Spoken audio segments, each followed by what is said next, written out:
Dimanche 7 novembre 2021, 32e dimanche ordinaire. Voici la première lecture de ce dimanche, le premier livre des Rois, chapitre 17, les versets 10 à 16. Ensuite, en seconde lecture, l'Épître aux Hébreux, chapitre 9, versets 24 à 28. Et enfin, l'Évangile, c'est selon Marc, chapitre 12, versets 38 à 44. Chers frères et sœurs en Christ, bon dimanche à tous et à toutes. Je suis le Père Alphonse, salésien de Don Bosco, très heureux de vous retrouver pour cette méditation dominicale.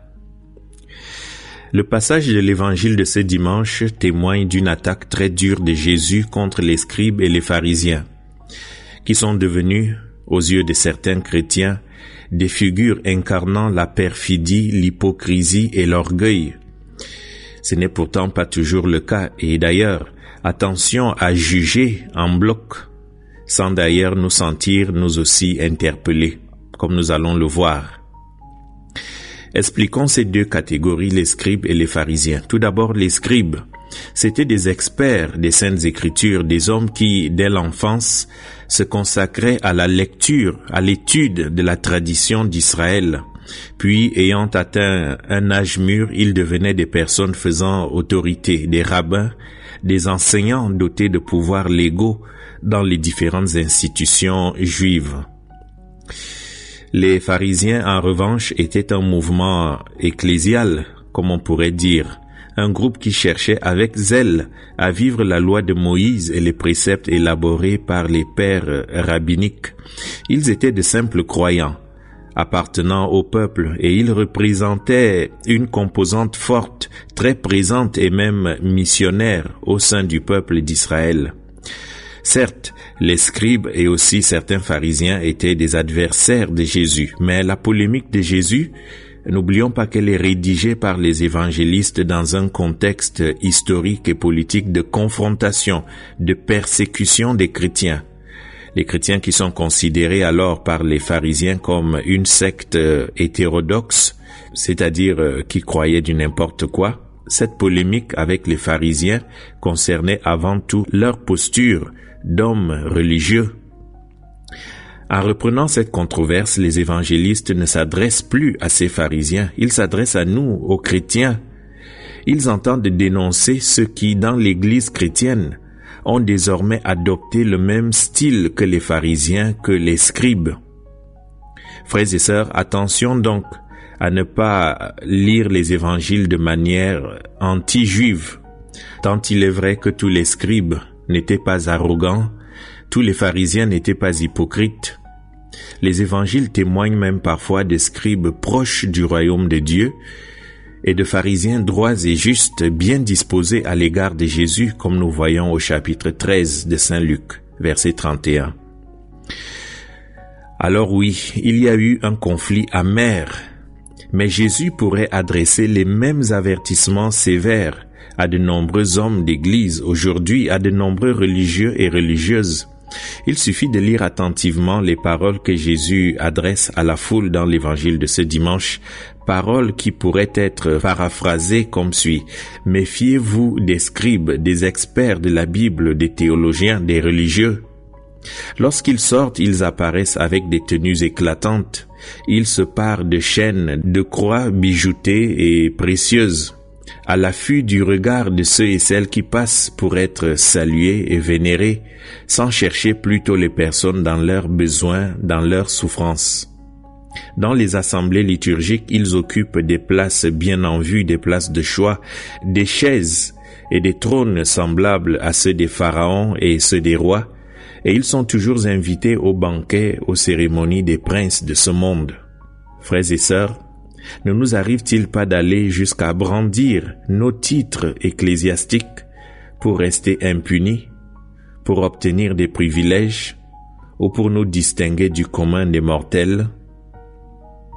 Alors, lorsque moi, religieux, religieuse, homme ou femme d'église, j'adopte cette posture d'arrogance, j'assimile et j'enseigne aux plus jeunes, inévitablement, une allure qui cherche l'admiration, le succès, qui désire conquérir des adeptes qui appelle des applaudissements de la part des fidèles. Et si je ne fais pas attention, pour maintenir un style de vie de pasteur VIP ou de religieuses à la mode, il me faudra beaucoup d'argent, beaucoup de moyens, et je finis donc par faire la cour aux riches, par vendre mes services pastoraux, par mendier au bien des bienfaiteurs et bienfaitrices, par exploiter les veuves, par imposer trop de quêtes, trop d'honoraires à mes fidèles. En somme, Jésus dirait que c'est de l'argent volé, de l'argent détourné. Alors fidèles, religieux ou religieuses ou ordonnés, chacune de nous dans son cœur sait de quelle manière peut être différente de celle stigmatisée par Jésus, de quelle manière il est tenté de paraître, de recevoir la reconnaissance, des applaudissements dans la société comme à l'Église. Ici, nous ne pouvons manquer de rendre hommage au pape François pour ses appels et ses efforts en faveur d'une Église pauvre, une Église capable de s'agenouiller pour laver les pieds à son Seigneur à chaque fois qu'elle le fait pour un intouchable, pour un indigne. Frères et sœurs, Jésus est en train de prononcer ses discours dans le temple devant la salle du trésor où les fidèles, surtout les pèlerins montés à Jérusalem, déposent leurs dons en espèces dans les boîtes à offrandes. Comme toujours, Jésus est vigilant. Il tire des leçons de vie de ce qu'il voit, de ce qu'il entend. Alors il remarque que certains mettent de grosses sommes d'argent. Il constate que c'est sans grand effort et sans se priver de rien d'essentiel. Dans leur dévotion, ils peuvent aussi mettre beaucoup d'argent dans le trésor du temple. Jésus cependant voit et discerne parmi eux une femme, qui plus est, une veuve, c'est-à-dire une personne qui ne comptait pour rien dans un monde dominé par les hommes, qui estimait que le temple leur appartenait. Les femmes, en effet, ne se rassemblaient pas devant Dieu comme eux et avec eux, non. Cette pauvre femme avance parmi tant d'autres dans son humilité, et apparemment personne ne la remarque. Jésus, en revanche, la remarque et la désigne à tous comme la vraie donatrice, la vraie bienfaitrice, la personne capable de faire un vrai don, de rendre gloire au Seigneur. Chers amis, le passage d'évangile de ce dimanche est construit comme un contraste entre deux magistères. D'une part, les scribes, les théologiens officiels puissants et craints, et d'autre part, cette femme anonyme, une veuve, une pauvre femme sans défense et sans voix, dont l'éloquence du geste dicte néanmoins la mélodie de la vie. Une maîtresse de la foi, dernière parabole vivante de Jésus dans l'évangile de Marc, comme une signature, un souvenir, donné juste avant le complot contre Jésus et ensuite la passion.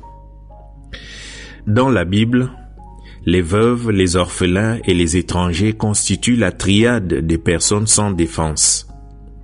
Et c'est donc Dieu qui intervient en prenant leur défense, en les rejoignant dans les méandres de leur douleur quelquefois silencieuse, comme dit la première lecture. Dans le temple, cette enseignante sans diplôme ni parole, qui n'a que la foi et la sagesse de vivre, qui connaît le goût du pain mais aussi le goût des larmes, recueillie dans les épisodes douloureux de la vie. Elle fait tomber les prêtres de la chair, les théologiens de leur pupitre, pour dispenser une leçon fondamentale. Habiter le monde non pas selon le critère de la quantité, mais celui du cœur. L'émerveillement devant ce geste vient du fait d'avoir perçu un plus paradoxal, l'humilité d'un excès au-delà du calcul, au-delà de la logique. L'étonnement perturbe le cercle de cette controverse autour de Jésus, en suggérant qu'il y a aussi autre chose à regarder, bien plus que les riches offrandes des puissants et des faroteurs comme on les appelle aujourd'hui. Le regard de Jésus se concentre sur certains détails. Jésus constate que le divin se cache dans le geste d'une femme, que l'annonce se cache dans le détail de 2 centimes. Des petits riens qui ne font pas oublier le dur affrontement en cours, mais qui indiquent une possibilité. Le chemin d'une religion où tout n'est pas calcul, Nous apprenons ici qu'on peut aimer sans mesure. Cette femme nous apprend qu'on peut aimer à perte, aimer sans réciprocité, donner ou aimer en secret, aimer en silence. L'Évangile aime cette économie de la petitesse. Ce n'est pas la quantité qui compte, mais l'investissement de vie que tu mets dans ce que tu fais. Les mots originaux de Marc dans le texte grec sont magnifiques. Il dit que cette veuve a jeté dans le panier sa vie tout entière. Quel résultat concret les 2 centimes de la veuve apportent-ils? Aucun résultat en fait. Elle ne nourrira pas le clergé avec cela. Ces pièces n'auront aucun effet tel que les belles pierres et les grands bâtiments du temple, non.